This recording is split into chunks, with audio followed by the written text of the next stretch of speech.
Milan in January 2007 was a city wrapped in frost and fog. The Brera district, usually vibrant with artists and cafe chatter, lay quiet under a grey shroud, its cobblestone streets slick with ice.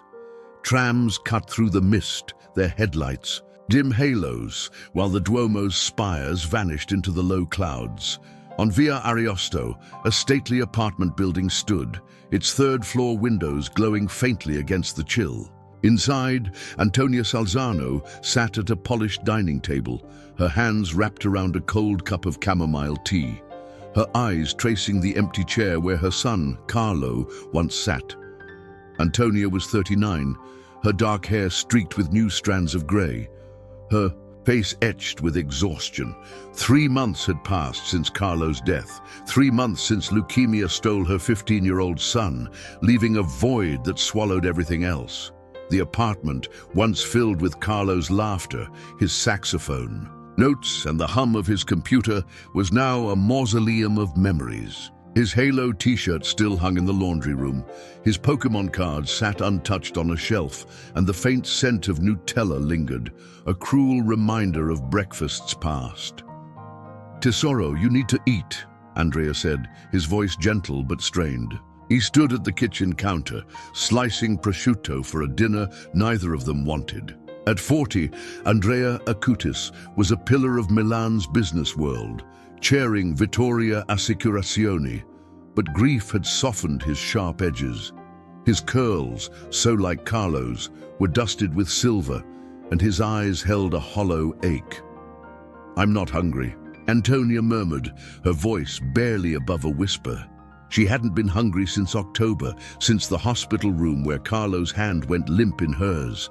She'd thrown herself into work, her publishing company demanded it, but the words on manuscripts blurred, meaningless.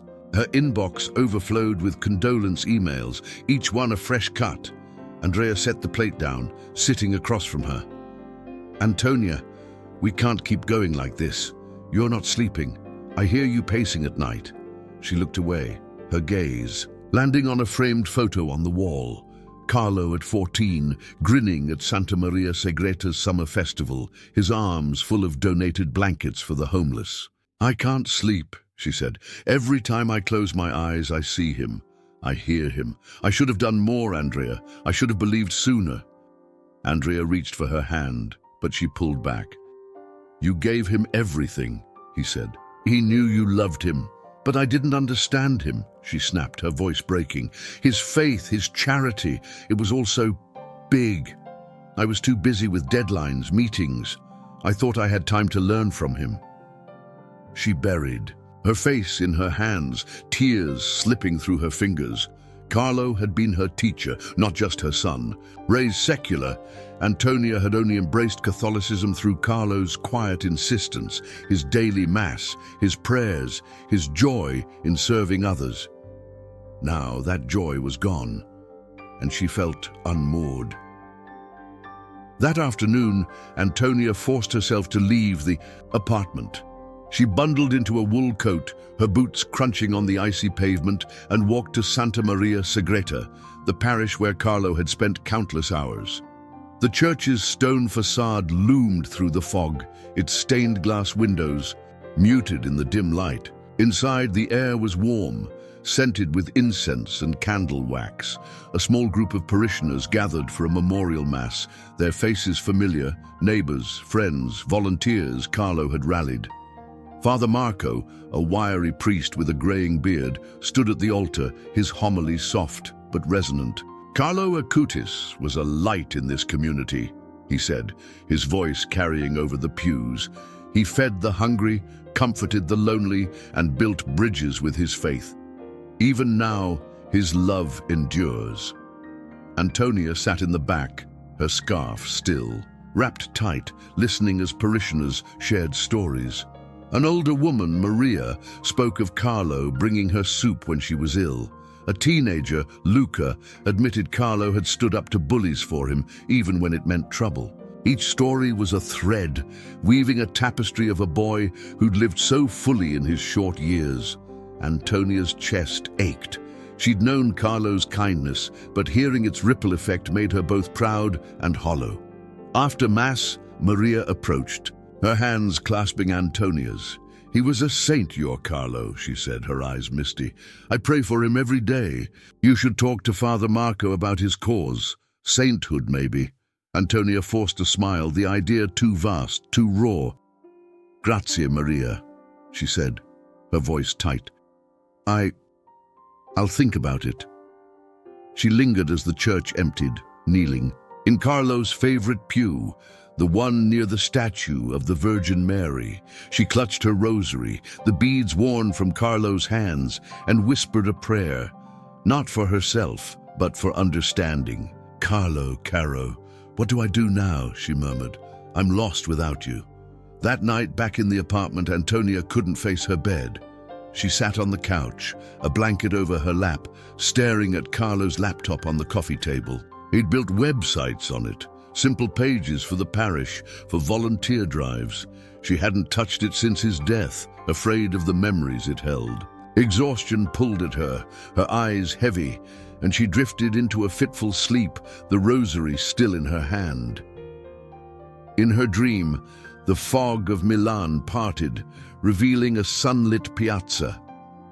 Carlo stood before her, 15 again, his dark curls catching the light, his smile as warm as it had been in life. He wore his favorite halo t-shirt, his hands outstretched, not with bread this time, but empty, as if offering something greater. "Mama, don't stop," he said, his voice clear, echoing in her heart. "Share my love with the world." Antonia reached for him, tears streaming down her face, but the piazza faded, the sunlight dimming to the grey glow of her apartment. She woke with a start, her heart racing, the rosary beads digging into her palm. The dream felt so real. Carlo's voice, his presence, it wasn't a ghostly visitation, not some mystical vision, but a vivid reflection of her grief, her faith, and the boy she'd lost. Yet it felt like a message, a call she couldn't ignore.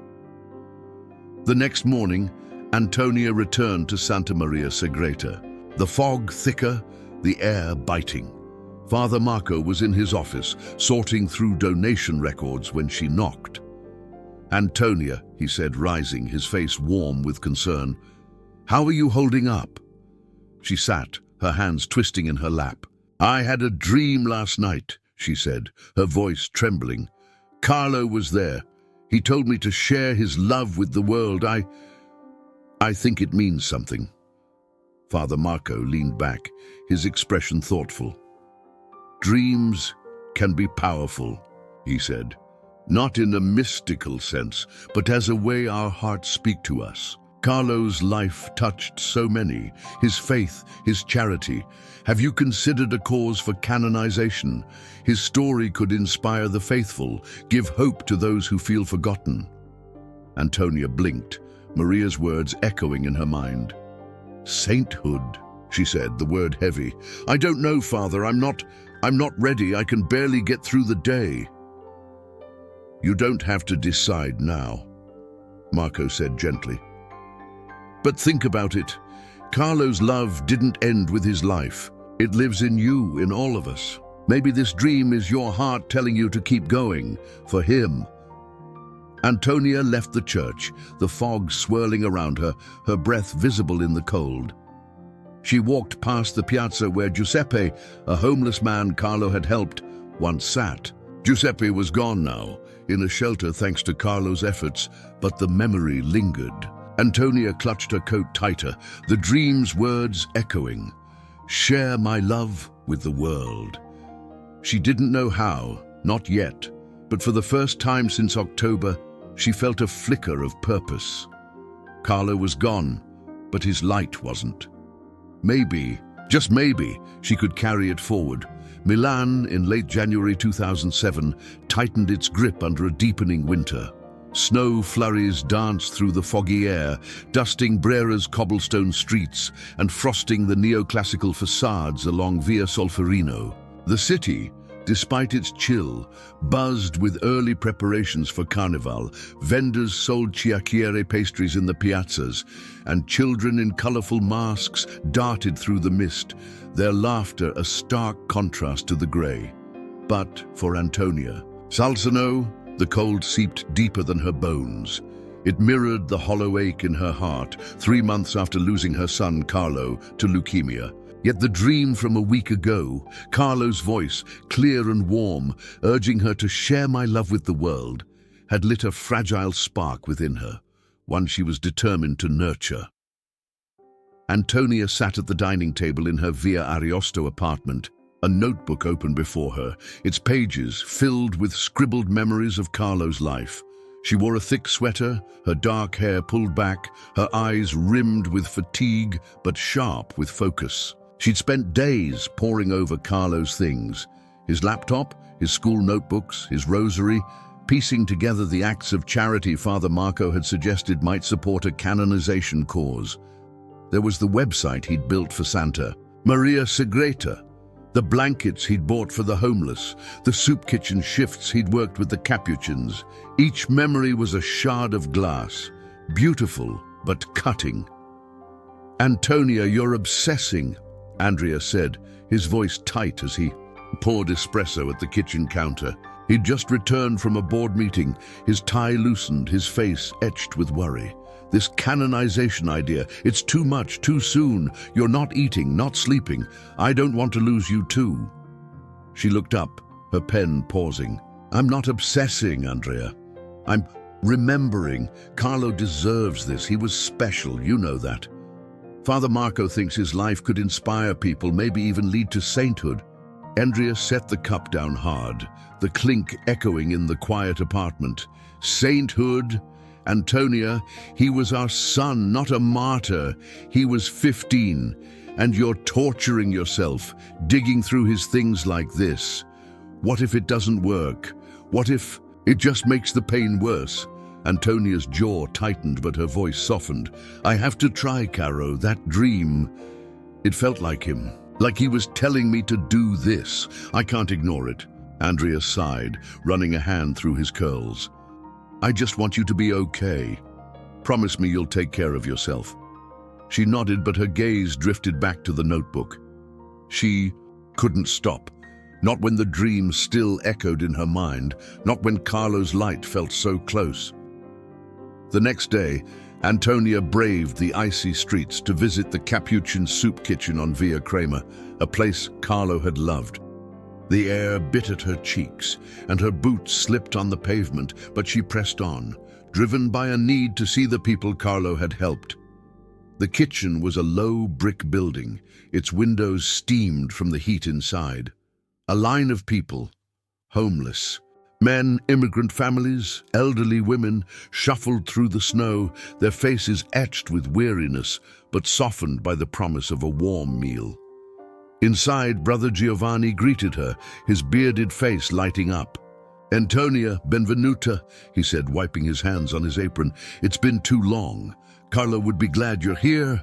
Antonia managed a small smile, tying on an apron. "I'm trying to honor him," she said. "I need to know more about what he did here for a project." Giovanni nodded, understanding in his eyes. "He was a blessing, your boy. Always serving, always smiling. Let me introduce you to some people." He led her to Rosa, the immigrant mother Carlo had helped, who was now volunteering herself. Rosa's face brightened as she ladled minestrone, her toddler Lina playing nearby with a donated doll. "Signora Acutis," Rosa said, her Italian accented but warm. "Carlo saved us. He got me a better job, made sure Lina had medicine. He was an angel." Antonia's throat tightened.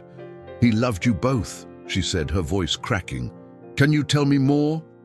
As they worked, Rosa shared stories. How Carlo brought extra bread, how he'd play with Lina to give Rosa a break, how he'd coded an app to streamline donations. Each detail was a thread, weaving a tapestry of Carlo's impact. Antonia scribbled notes between serving bowls, her hands trembling not from the cold, but from the weight of her son's legacy. She also met Giuseppe, the former homeless man Carlo had helped into a shelter.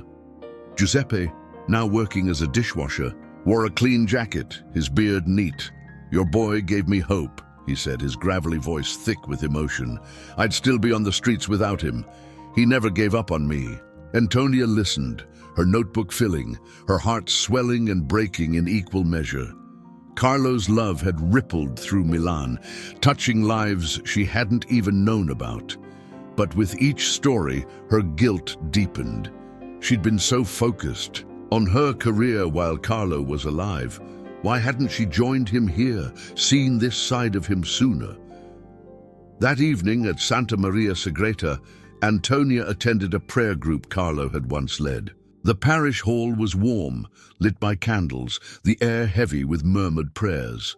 Among the group was Elena, a young journalist from Avenir, a Catholic newspaper, who'd heard of Carlo through Father Marco. Elena, 25, with sharp eyes and a notepad of her own, approached Antonia after the session. "I've heard about Carlo," Elena said, her tone respectful but eager. "His story, it's incredible. A teen who lived his faith so fully, who helped so many. I'd like to write about him, maybe even pitch a series on young people of faith. Would you be open to an interview?" Antonia hesitated, the idea overwhelming. I don't know," she said. "I'm just starting to gather his story myself. I'm not sure I'm ready to share it with the world." Elena nodded, handing her a card. "Take your time, Signora, but I think Carlo's life could inspire so many. He deserves to be remembered." Antonia tucked the card into her coat, the possibility stirring something in her, a way to fulfill the dream's message, to share Carlo's love beyond Milan. But doubt gnawed at her. Was she the right person for this? She'd failed Carlo in life. Could she really honor him in death? The strain took its toll. A few days later, as Carnival festivities began, Antonia was at the soup kitchen again, hauling a crate of donated bread. The piazza nearby buzzed with masked revelers, their laughter jarring against her grief. Snow fell in soft flakes, and the air was sharp with the scent of fried pastries. She felt a sudden tightness in her chest, her breath shallow, her vision blurring. The crate slipped from her hands, bread scattering on the icy pavement. "Signora!" Rosa rushed over, steadying her. "Are you okay? Cifredo, you're pale." Antonia clutched her chest, panic rising. I can't breathe," she gasped, her knees buckling. She thought of Carlo's hospital bed, the beeping monitors. Was this her heart giving out?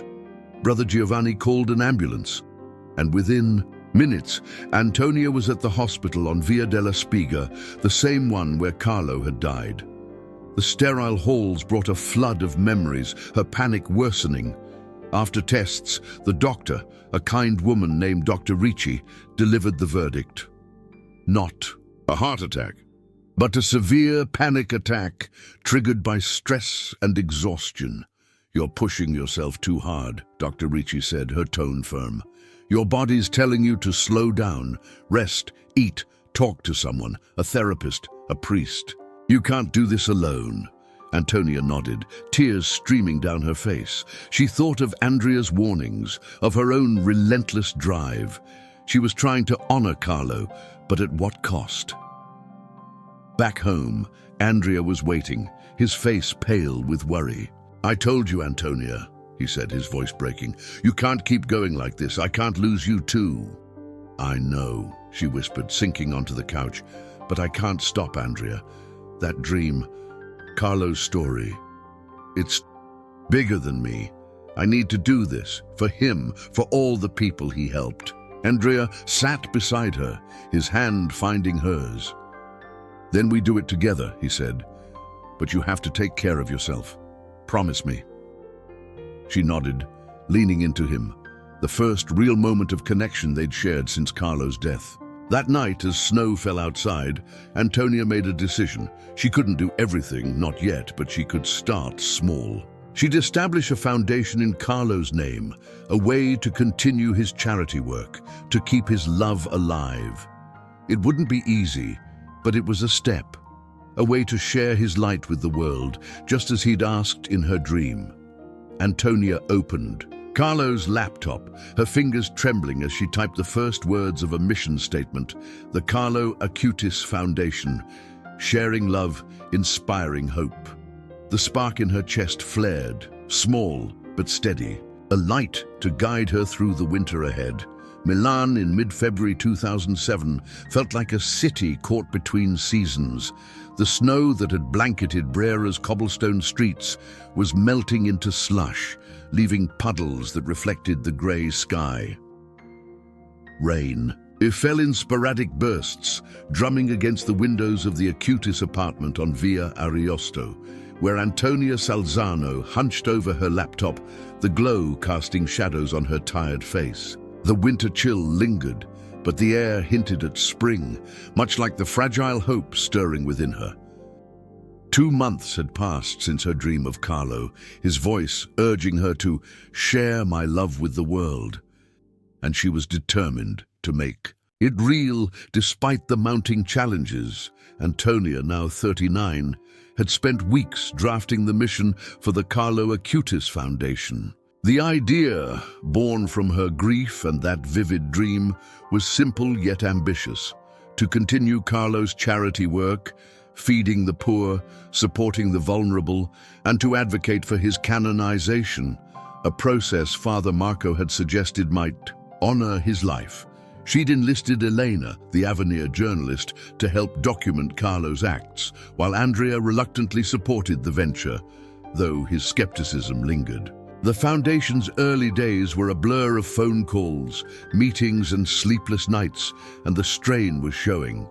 Her hands trembled as she typed. Her appetite dwindled, and dark circles framed her eyes. The laptop screen displayed a draft website, its homepage featuring a photo of Carlo at Santa Maria Segreta, his smile radiant as he handed out blankets. Below it, Antonia had written, "The Carlo Acutis Foundation, inspired by a teen's love, dedicated to hope and service." She'd secured a small grant from a local Catholic charity, enough for a website and initial outreach, but funds were tight. She needed more. Volunteers, donations, a plan to grow beyond Milan. The dream's message haunted her, a call she couldn't ignore, yet doubt gnawed at her. Was she capable of this? Could she carry Carlo's legacy without breaking? A knock broke her focus. Andrea entered, carrying a tray with espresso and biscotti, his expression a mix of concern and resolve. "You've been at this for hours," he said, setting the tray down. "You need to eat, Antonia, and we need to talk about money. The grant won't cover much. Rent for an office, staff, it's all adding up." Antonia sipped the espresso, the bitterness grounding her. "I know," she said, her voice steady despite the exhaustion. "I'm meeting Father Marco today to discuss parish support, and Elena's writing an article. Maybe it'll bring donations. We can't stop now. Andrea, this is for Carlo." Andrea sighed, sitting across from her. "I'm with you, Tesoro, but it's a lot. The diocese might not even back a canonization cause. Carlo's young. His miracles aren't proven. What if they say no?" "They won't," Antonia said, though her confidence wavered.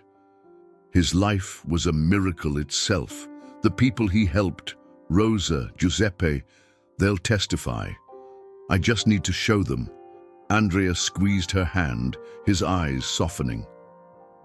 "Then let's do it together. I'll call some business contacts, see if they'll donate. But promise me you'll rest." She nodded, the warmth of his support a rare comfort. As he left for work, Antonia bundled into her coat, the rain tapping against the window, and headed to Santa Maria Segreta. The parish hall was warm, its wooden, pews polished, and its walls adorned with Lenten banners, purple cloth and simple crosses, a reminder of the season's solemnity. Father Marco greeted her, his beard flecked with snow, his office cluttered with books on canonization. "Antonia, buonasera," he said, motioning to a chair. "You've been busy with the foundation. How can I help?" Antonia sat, pulling out her notebook. I need the parish's support, she said. Carlo's story, his charity, his faith, it's worth sharing. I want to push for canonization, but I need letters, testimonies, anything to show the diocese he's special. Can you help? Marco leaned back, his expression thoughtful. It's a long process, he said. The church requires evidence, acts of heroic virtue, at least one miracle. Carlo's life was exemplary, but miracles, that's harder. Still, we can start. I'll ask parishioners to write about him. And I know someone at the Vatican, Father Paolo, a canon law expert. I'll write to him. Antonia's heart lifted, though a flicker of doubt remained. Grazie, Father. I'll gather more stories too. From the soup kitchen, from his friends. As she left, the rain had stopped, leaving the streets glistening. She walked to Via Crema, the Capuchin soup kitchen, a beacon in the damp dusk. Inside, the air was thick with the scent of minestrone and fresh bread. Volunteers bustling as a line of people sought warmth. Rosa waved her over, Lena clinging to her leg, her small face lighting up. "Signora, you're back," Rosa said, her smile warm. "Carlo would be proud. I told my church about him. They want to help your foundation." Antonia returned them, smile, her notebook open. "That's wonderful, Rosa. Can you write down what he did for you for the canonization cause?" Rosa nodded, taking the pen. "Of course. He gave us hope when we had none." As she wrote, Giuseppe joined them, his hands rough from dishwashing. "I'll write too," he said. "Carlo saved my life. The shelter, the job. It's because of him." Antonia watched, her notes growing, each story a testament to Carlo's love. But the weight of it pressed on her. How could she prove his virtue to the church? She pushed the doubt aside, focusing on the task, her hands steady as she served bowls of soup. Elena arrived later, her notepad in hand, her presence a burst of energy in the quiet kitchen. "I've got a draft," she said, handing Antonia a printed article. The headline read, "Carlo Acutis, a teen saint for modern times." The piece detailed his charity work, his app, Pan per Tutti, and his influence on Milan's poor, ending with a call for support for the foundation. "It's beautiful," Antonia said, her voice thick. "But will it be enough?" Elena grinned. "It's a start. I've sent it to other papers, L'Osservatore Romano, even some international Catholic sites.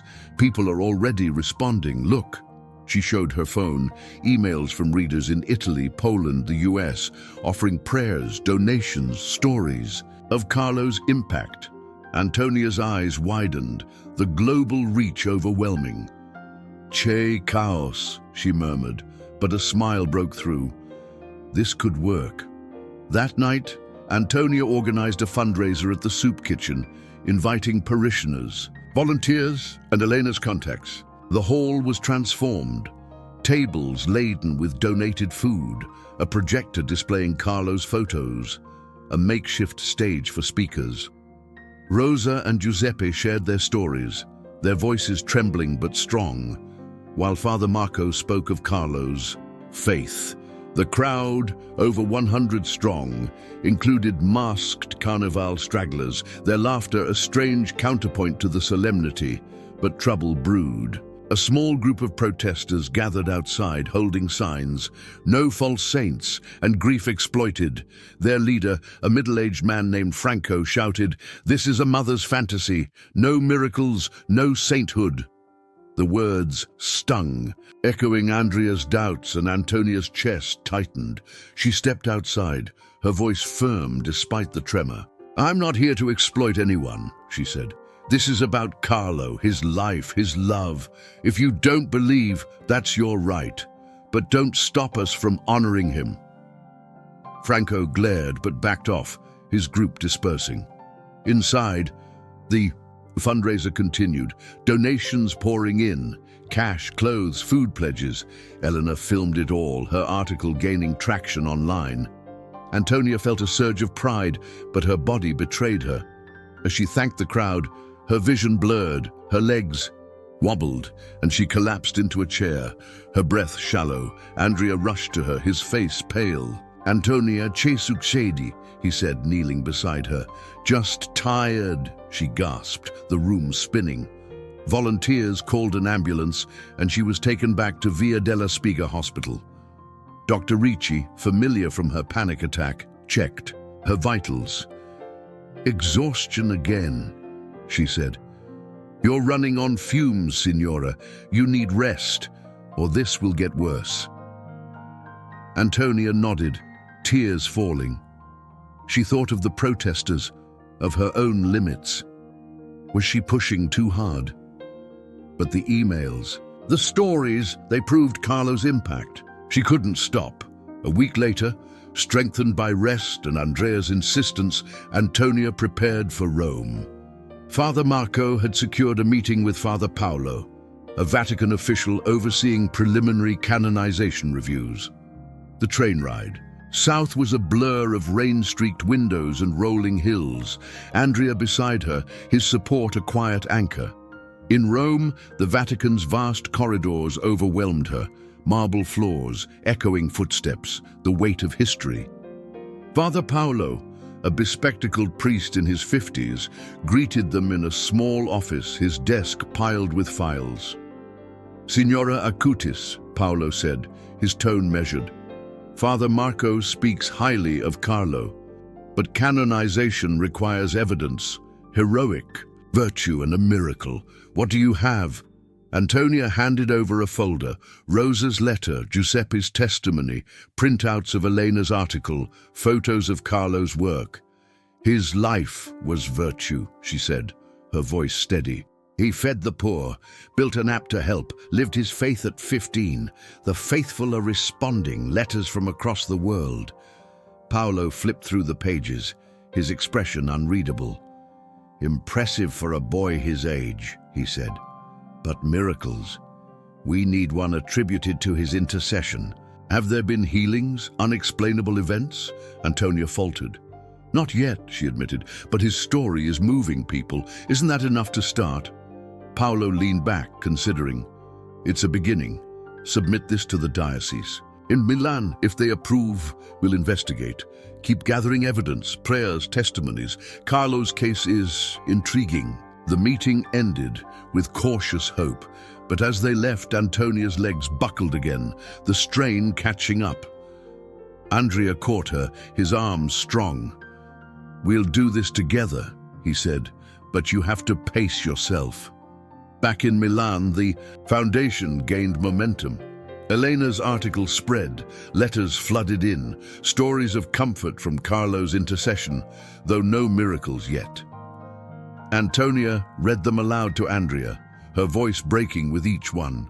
A woman in Naples wrote of surviving cancer after praying to Carlo. A priest in Poland claimed a sudden peace after invoking his name. The faithful were listening, and Antonia felt Carlo's love reaching beyond her, fulfilling the dream's call. She sat by the window, rain tapping the glass, the foundation's website live on her laptop. Donations ticked up, volunteers signed on, and a plan formed to expand to other cities to keep Carlo's light burning. The journey was far from over, but for the first time, Antonia believed it could succeed. The dream had been her guide, and now the world was answering. Milan in mid-March 2007 was a city awakening from winter's grip. The cobblestone streets of Brera glistened with spring rain, daffodils pushing through the damp soil in the piazzas, and the air carried the scent of blooming magnolias. The Duomo's spires pierced a sky streaked with gold, its facade bathed in the soft light of lengthening days. Holy Week approached, the Lenten season winding down with processions and prayers, a time of reflection that mirrored Antonia Salzano's journey. 6 months had passed since Carlo's death, and the dream that had spurred her forward, his voice urging her to share my love with the world, had grown into a movement she could scarcely believe. Antonia, now 39, stood in the Acutis apartment on Via Ariosto, her reflection in the window showing a woman changed. Her dark hair was still streaked with grey, but her eyes held a steadier light, her posture less hunched. The Carlo Acutis Foundation, born from her grief, was thriving. Its website logged thousands of visitors, donations poured in from across Italy, and volunteers swelled its ranks. Yet the road had been fraught. The fundraiser's protest, her health scares, the Vatican's cautious approval, all had tested her. Now, with Father Paolo's letter greenlighting a preliminary canonization investigation, hope bloomed like the spring around her. Andrea joined her, his tie loosened after a day at Vittoria Assicurazioni, his support unwavering since her Rome trip. "The event's set for tomorrow," he said, handing her a cup of tea. "Santa Maria Segreta's hall, the soup kitchen, the piazza. Everyone's coming. You sure you're ready?" Antonia smiled, the warmth of his concern a comfort. "I have to be," she said. "This is for Carlo, the foundation, the cause, it's all coming together. Elena's article, the letters. People believe in him." Andrea nodded, his hand brushing hers. "Then let's make it grande. I've got business friends donating, food, funds, even a sound system. But you rest tonight, Tesoro, no arguments." She agreed, her body still fragile from exhaustion, but her spirit buoyant. The event would be the foundation's biggest yet. A charity drive and canonization rally, blending Carlo's love for the poor with the faithful's growing devotion. The next day, the piazza near Santa Maria Segreta buzzed with life. Tables lined the cobblestones laden with donated bread, pasta and clothes, while a stage held a projector screening Carlo's photos. His grin at the soup kitchen, his hands coding, his quiet prayers. Over 2,000 people gathered, a mix of Milanese locals, immigrant families and pilgrims from afar, their faces alight with purpose. Rosa and Giuseppe manned a station, Lena handing out rolls with a giggle, while Father Marco led a prayer, his voice carrying over the crowd. Elena, her camera rolling, captured it all for Avenir. "This is huge," she said, her excitement infectious. "Letters are still coming, hundreds now. And there's a story from Florence, a child with leukemia, recovered after praying to Carlo. It could be the miracle." Antonia's heart skipped. "A miracle," she said, her voice trembling. "We need to investigate." Elena nodded. "I'll contact the family. Father Paolo will want details, medical records, witnesses. This could change everything." As the event unfolded, Antonia spoke, her voice steady despite the nerves. "Carlo was my son, but he belonged to all of you," she said, the crowd silent. "His love fed the hungry, built communities, lived his faith. This foundation, this cause, it's his legacy. Help us share it." The response was overwhelming. Donations doubled, volunteers signed up, and a chant rose, "Santo subito," saint now. But tension simmered. Brenko, the protester from the last event, appeared with a smaller group, their signs reading "Prove it." Antonia faced them again, her resolve firm. "I can't prove a miracle yet," she said, "but I can show you his life. Look around. His love is here." Franco hesitated, then lowered his sign, the crowd's energy shifting the mood. The event ended with a communal prayer, Antonia's hands clasped with Rosa's and Giuseppe's, a circle of hope amidst the spring dampness. The miracle claim spurred action. Elena traveled to Florence, returning with a detailed report.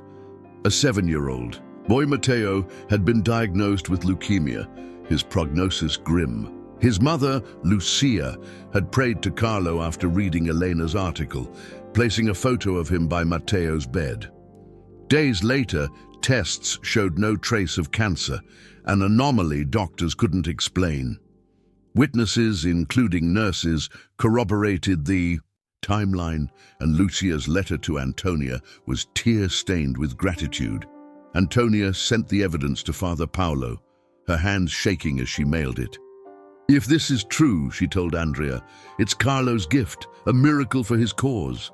Andrea, now fully invested, hugged her. "It's incredible, Tesoro, but let the church decide. You've done your part." Father Paolo's response came swiftly, a request for a meeting in Rome, followed by an invitation to Assisi, where Carlo's body would later be interred near St. Francis. Antonia prepared for the trip, her health monitored by Dr. Ricci, who insisted on rest. "You're stronger," Ricci said, "but don't push it. This is a marathon, not a sprint." In Assisi, the medieval town glowed under an April sun, its stone walls and olive groves a stark contrast to Milan's urban pulse. Holy Week had begun, the streets filled with pilgrims for Easter, their chants echoing from the Basilica of San Francesco. Antonia, Andrea, Elena, Rosa, and Giuseppe joined the pilgrimage, a small but devoted group. Father Paolo met them, his expression warm but cautious. "The Florence case is promising," he said, reviewing the documents in a quiet cloister. "The diocese will investigate, medical experts, interviews. If verified, it could be Carlo's first miracle, but it's early. Keep the foundation going, it strengthens his story." Antonia nodded, the weight of the moment settling. "Thank you, Father. It feels right, like Carlo's here." Paolo smiled. "He is, in the lives he touched. Assisi suits him. St. Francis's spirit lives in him too." The group explored the basilica, its frescoes a testament to faith, and visited the crypt where Carlo's body would rest. Antonia knelt, tears falling, feeling a peace she hadn't known since October. The dream's message had led her here, to this sacred place, to a legacy beyond her imagining. Easter Sunday dawned bright, the basilica packed for Mass. Antonia, dressed in a simple dress, stood to speak, her voice clear over the congregation. "Carlo Acutis was my son, a boy who loved with all his heart," she began. "His dream to share love with the world lives in this foundation, in you. A child in Florence prays and heals, the faithful write and hope. This is his miracle, his gift. Let's carry it forward." The crowd applauded, their voices rising in a hymn, "Christus resurrexit." Christ is risen. Rosa held Lena, Giuseppe wiped his eyes, and Andrea stood tall beside her, his pride evident. The Foundation's network expanded. Chapters in Rome, Florence, even Paris, funded by donations and driven by volunteers. Antonia felt Carlo's presence in every note, every prayer, the dream's call fulfilled. A health scare interrupted the joy. As she stepped down, dizziness struck and she stumbled. Andrea caught her, Dr. Ricci's warning echoing, but tests showed only fatigue, no lasting damage. "You're human, Antonia," Andrea said, his voice firm. "Let us help." She agreed, leaning on him, the community, the faith that had grown within her. The trip ended with a private moment at the crypt. Antonia placing a rosary there, whispering, "Grazie, caro. I've done it." Epilogue. 1 year later, April 2008, painted Milan. In soft pastels, the Via Ariosto apartment alive with the hum of life. The Carlo Acutis Foundation had flourished, 10 chapters across Europe, feeding thousands, funding education for immigrant children. The canonization process advanced, the Florence miracle under review, with more claims emerging. Antonia, now 40, led with a steady hand, her health stable, her faith deep. Andrea managed finances, Elena wrote a book, Carlo's Light, and Rosa and Giuseppe trained new volunteers. At Santa Maria Segreta, a plaque honored Carlo, in memory of Carlo Acutis, whose love endures. Pilgrims visited, leaving notes of gratitude, their stories a testament to his impact. In Assisi, the crypt drew thousands, a shrine of hope. Antonia stood there one spring day, the dream's echo faint but ever present, her heart at peace. Carlo's love had touched the world, and she had been his vessel.